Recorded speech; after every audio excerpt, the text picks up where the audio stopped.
All right, ladies and gentlemen, it's review time. So I just got out of watching The Eternals, and it was bad.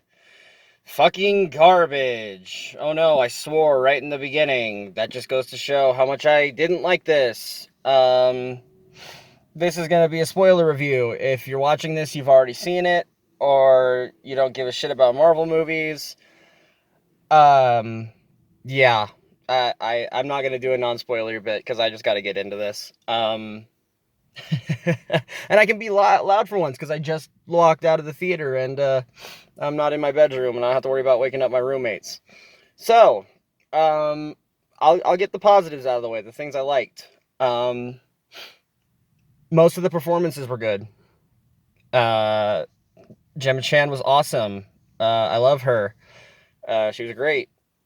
I love Richard Madden. He was. I was very excited when he got cast. I love Kit Harington. I'm Brian Tyree Henry is starting to grow on me. So I like when he pops into things now. Um, I heard before going into it that Bill Skarsgård was in it, and when he kept not popping up, I was confused. And then the character he played finally popped up, and I went, "That kind of sounds like him." And then the character kept talking. I was like, "Oh, yep, that's him." So great. It wasn't actually him. Whatever. Um, the visuals looked good, but it's a Disney-funded Marvel movie, so of course they did. I mean, there were a few finicky bits here and there, but there usually is in some Marvel movies. Um, the it looked fine. It was filmed competently. It was competently put together filmmaking wise. That's about it for positives. So let's just get into this. So other casting. Um, Salma Hayek was awful in this. I don't think she's had a good performance in years. Then again, I can't think of any recent movies I've seen with her in it. So, I'm just hell. I'm trying to think of the last thing I saw her in, and I really can't. So I might just be an asshole right now. But she was bad.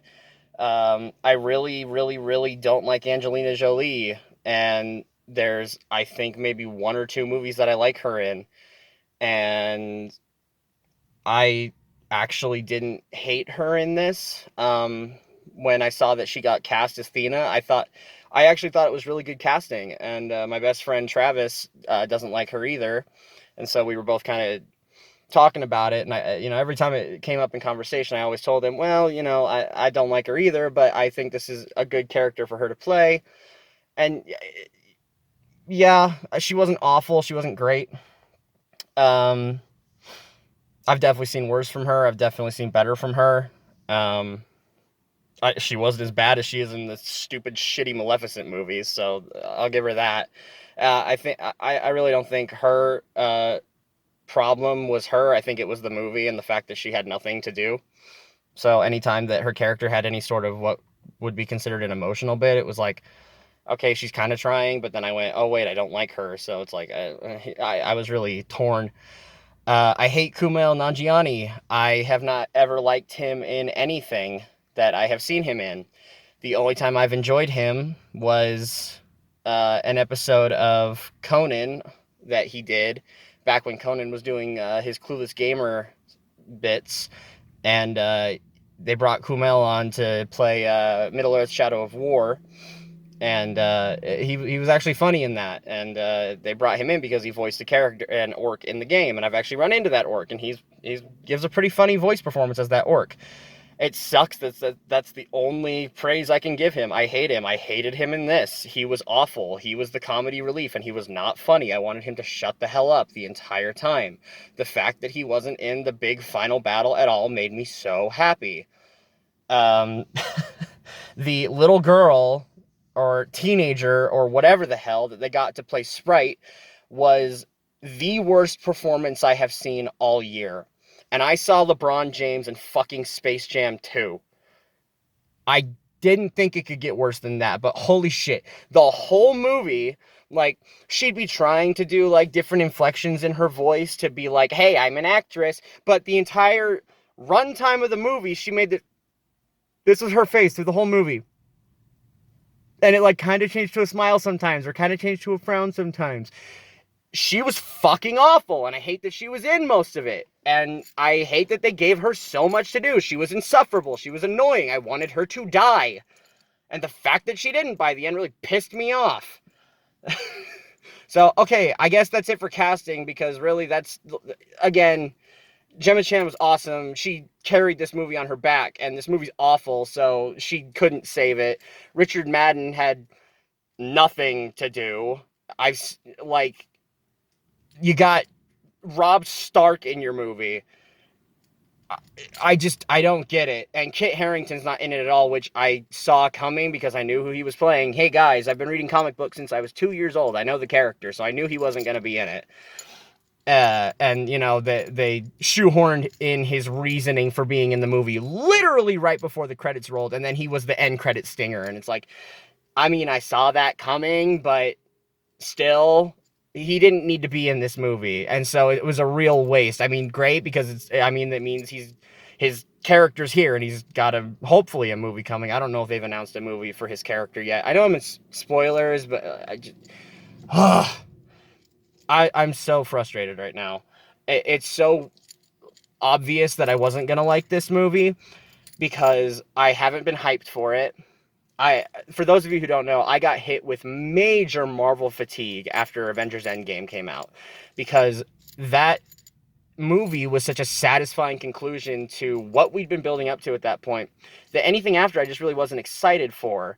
And like, yeah, I knew I was going to still see the Marvel movies that were coming out, but you know, I was waiting for the next stinger, whatever they announced to bring in, like, the next Thanos, you know, like whatever the next big event is going to be. So like Spider-Man Far From Home, I was not excited for it. I went and saw it. It made me laugh. I don't hate that movie. It's fine.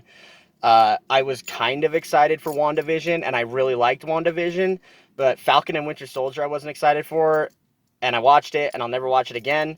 Loki I wasn't excited for. I watched it. I will never watch that again. Black Widow I was not excited for, except for the fact that Florence Pugh was in it. She was the only good thing about it. I do not like Black Widow.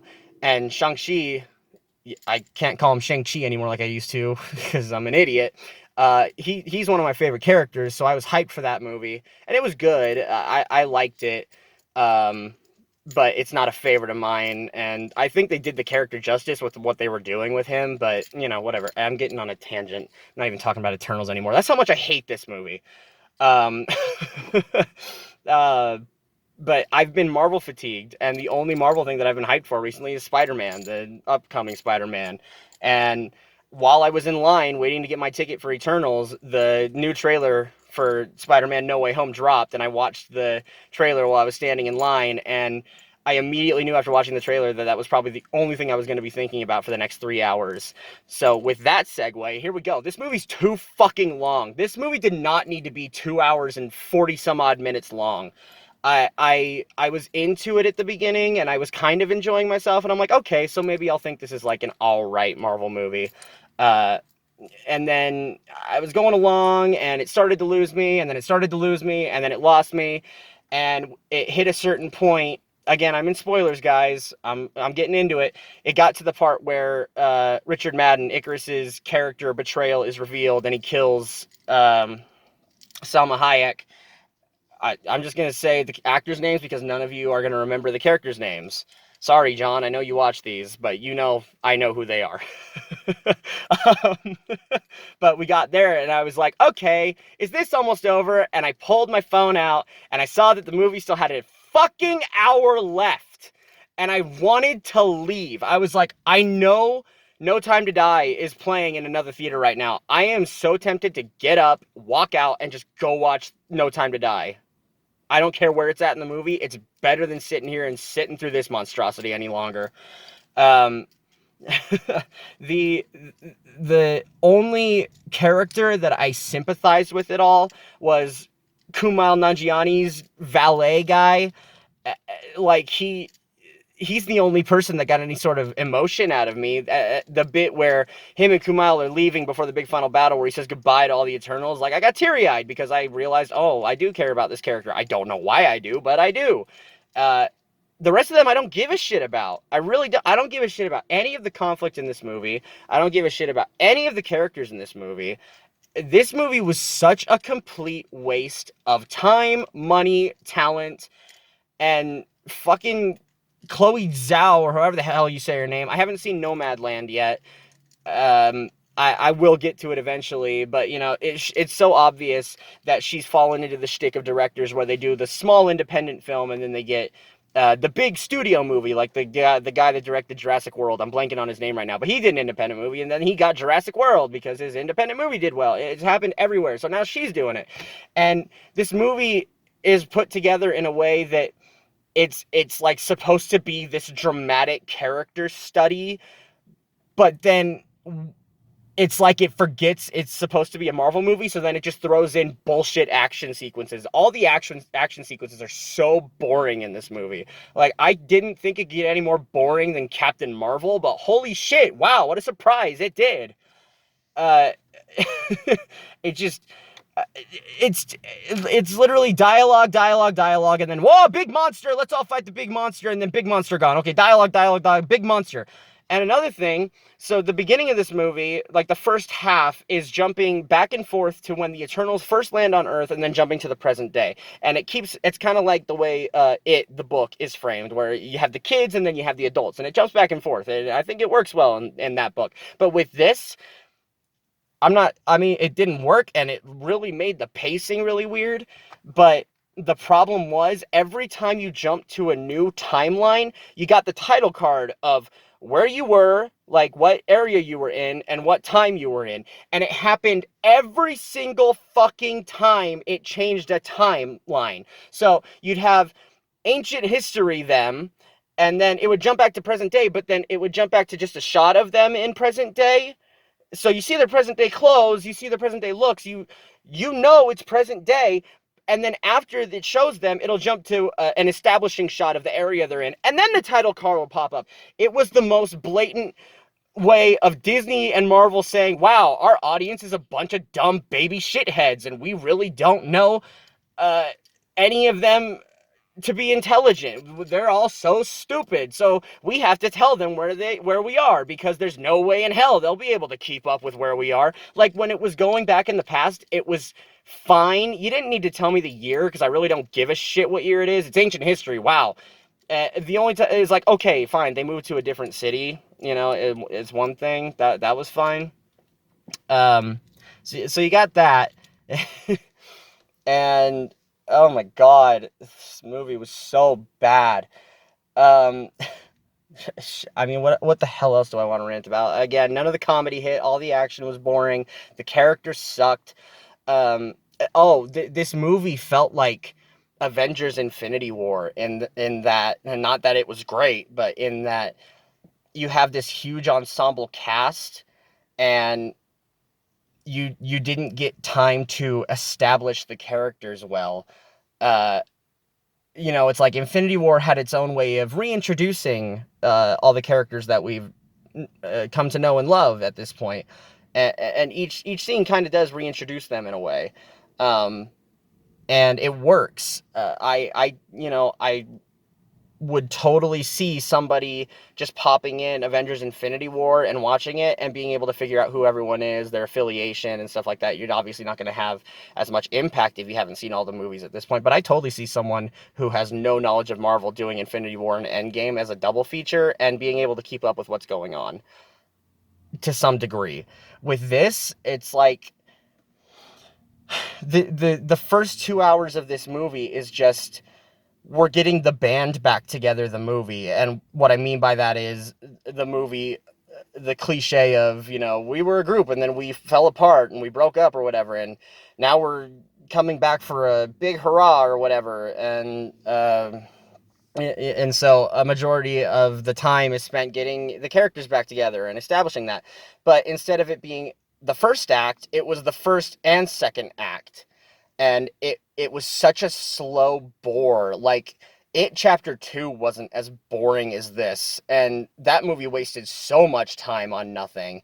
I still like It Chapter 2 more than this, which is weird for me to say, because I really didn't like that movie all that much.